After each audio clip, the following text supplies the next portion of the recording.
You've asked for me to talk about my background, my education, and some of the things that were important in my own life that eventually led me to Tennessee State University. And I think that to reflect upon these things makes me think about first having been born in a place called Hope, Arkansas in 1940. And if those of you who can calculate these dates, you will know that I am 71 years old.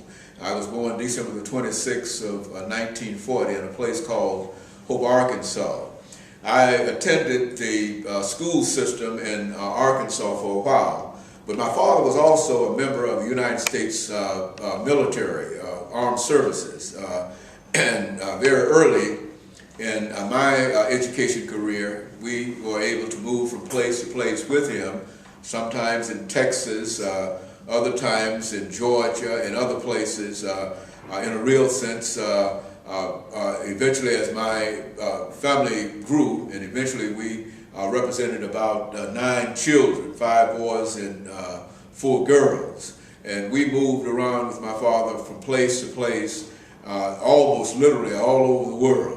We were in a place called Chaumont, France. We lived for a while on the Azores Island, and I was fortunate enough to have completed school as a military dependent in a place called Verdun American High School in Verdun, France in 1959. That after I had completed the 11th grade in another European school, military school, that was called Kaiserslautern, Germany. And so we had an opportunity to see quite a bit of the world, but in a real sense, we really were not able to absorb most of the world that we saw at the time. And we were not successful in terms of our academic performances in any of these areas, especially in the high school situation that we found ourselves in when we attended school at Verdun American High School in 1959. I say that primarily because in all of these instances, I could be said to have been the only African American there. You see, most of the children of these military personnel, they were referred to as dependents at the time.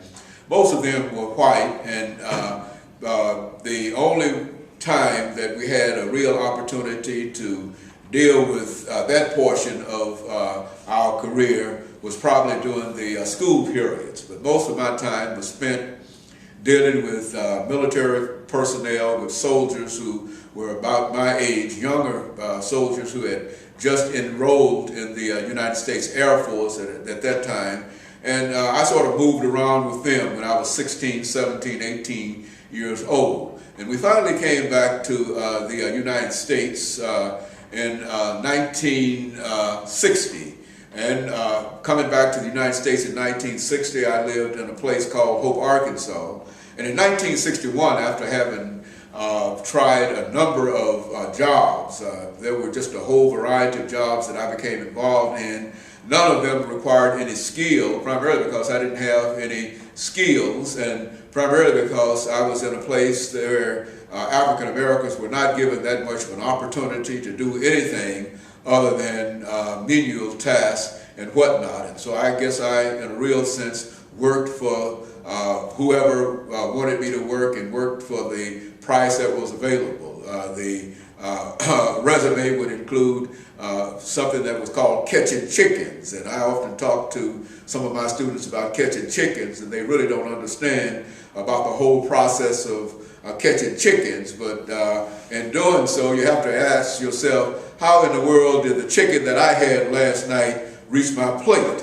And what we want you to know is that those chickens were grown in a large chicken house if you worked for Tyson, and that was the chicken place that we worked for.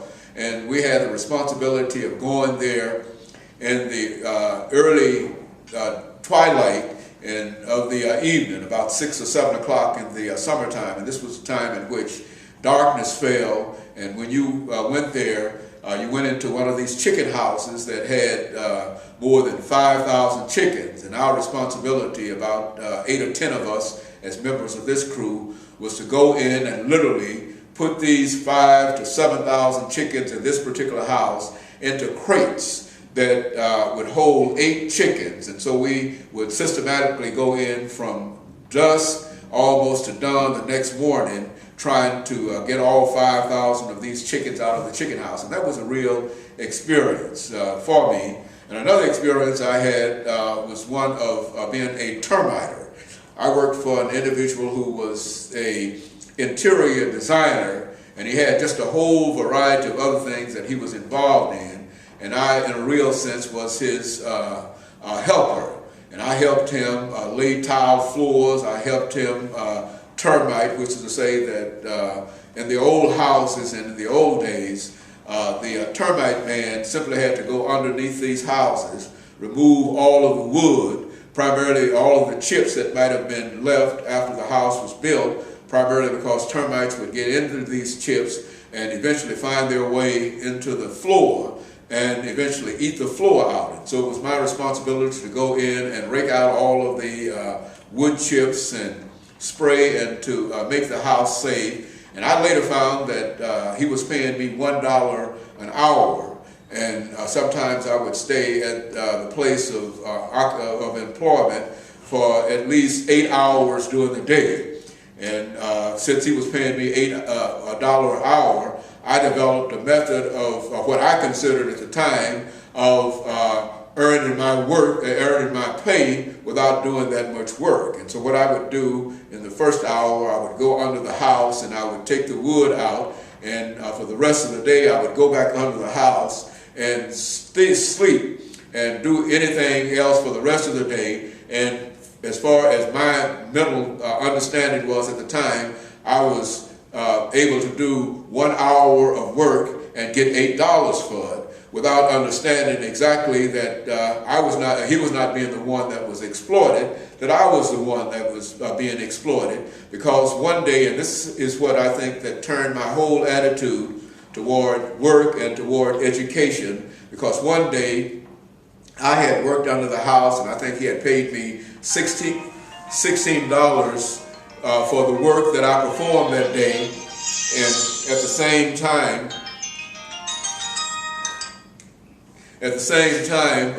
when he came to collect for that day, he was paid $250 for what I had done. And so I got $8 and he got $250, and I thought that I had beat him, but I was the one that was shortchanged in a real sense. And so I came to the conclusion that what I had to do was to find me some method of trying to get a little more education.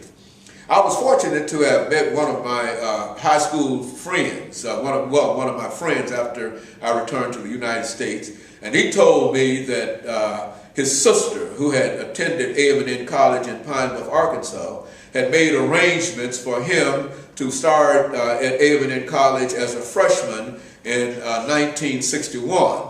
And so since I knew him so well, I came to the conclusion that if he could be successful in college, certainly I could be successful in college. And so at that point, I made a decision that I would work for my tuition. And during that time, I was able to accumulate $79. And that was the entrance fee that I had to pay at A&M College in order to start my education career. And that was the last $79 or the last dime that I paid for my higher education after I paid my maintenance dues at A&M College in Pine Bluff, Arkansas. Of course, while I was there, not only did I learn a lot of things about the African experience and about what it meant to be an African and about how important it was to be successful and how important it was to study hard and all of those things. And during my first part of my second semester, I became involved with an organization that I believe to have played a significant role in my entire college career, and that was a social fraternity at the time called the Alpha Phi Alpha fraternity, because when I first heard of that organization, I knew absolutely nothing about it. But I had a teacher who was my advisor and who was also the chairman of the history department, and he had discovered something in me, in terms of my study habits and my desire to be successful. And he had made arrangements for me to be at a freshman program. I was put on the program, and I was given the highest award for a student in the history department. And out of that, I received a $100 scholarship at that time. That was in 1961.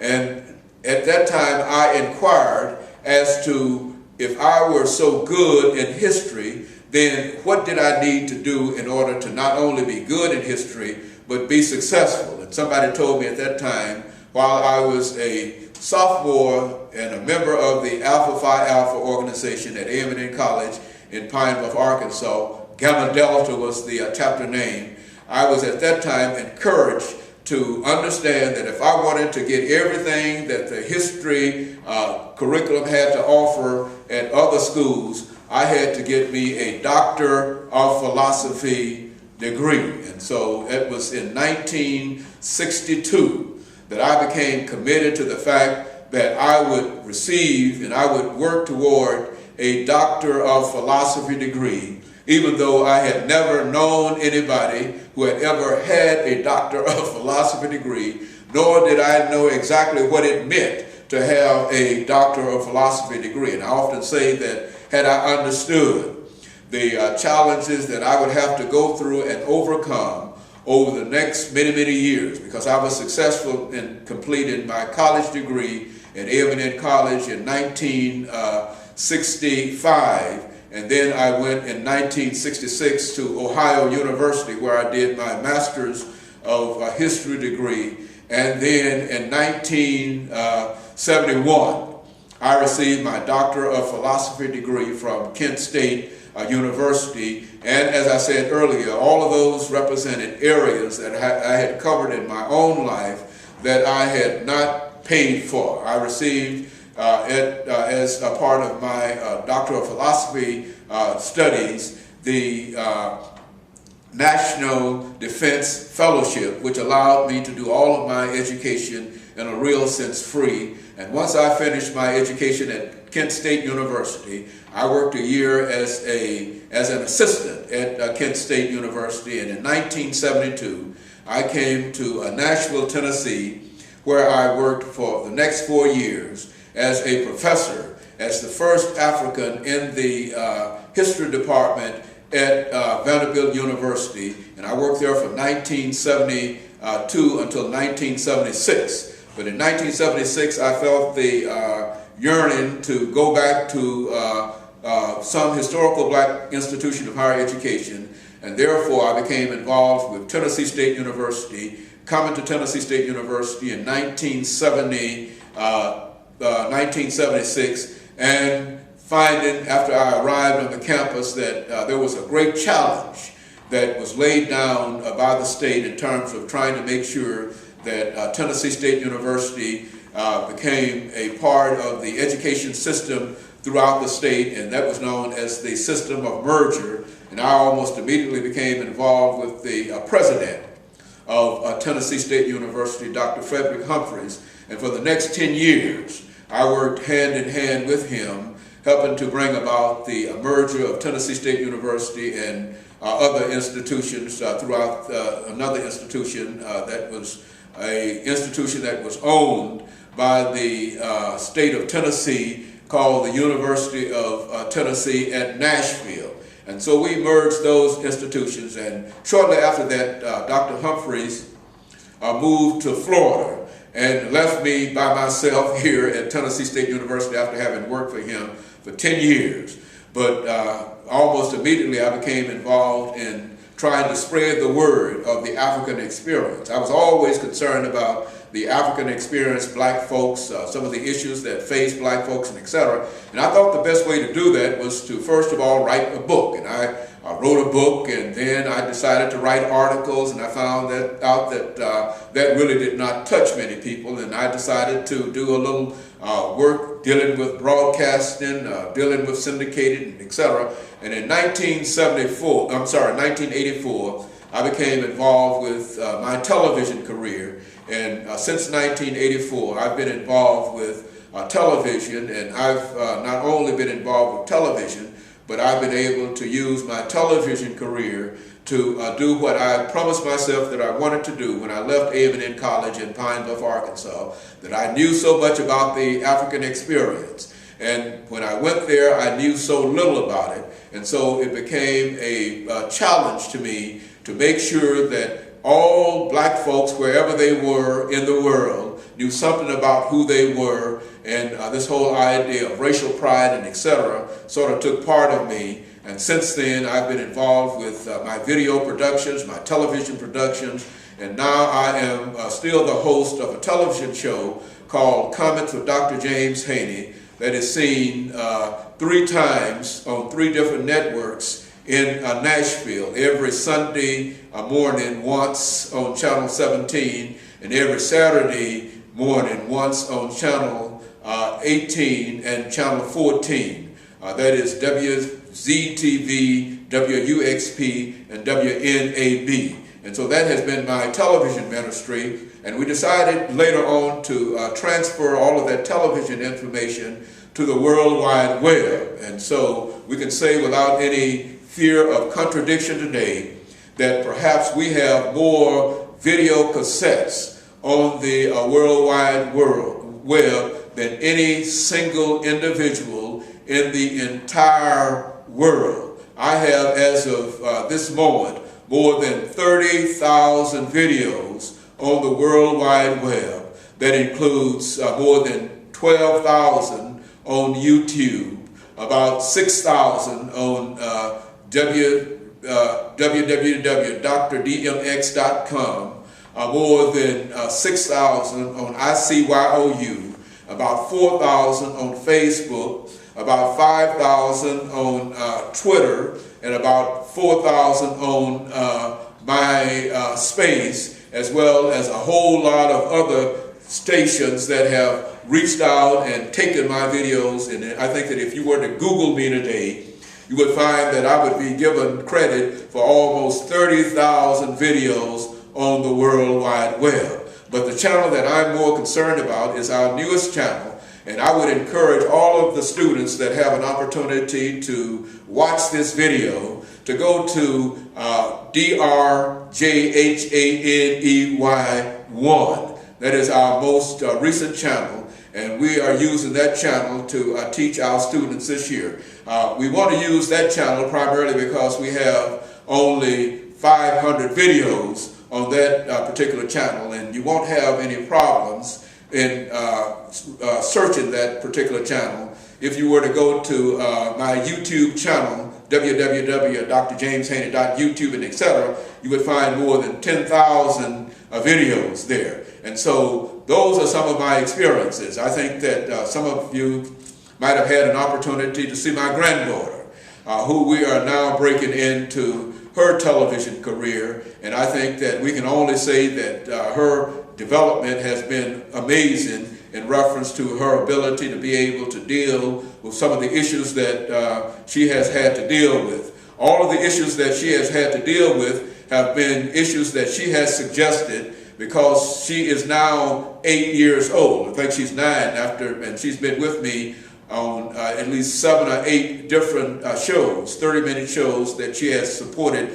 by herself. And they have included such titles as the NAACP, NAACP, Bullying, just a whole variety of channels. And I would suggest that you go there, and if you have a chance to see any of her videos. She thinks that she has all of the fans in the world, but I've told her that I've been out there almost 20 years, and I really don't have that many fans. I think I have less than 12 friends on Facebook. I don't have any friends on Twitter at all, and I don't know anybody at all on Facebook. But one reason we use these channels is that it allows us to upload all of our videos and etc. And so that is where we are today. And I appreciate these young people giving me an opportunity to say something about my collegiate career as well as about some of my work experiences, and I think all of them represent the kind of students that we like to have at Tennessee State University. Thank you, Dr. James Haney, signing off.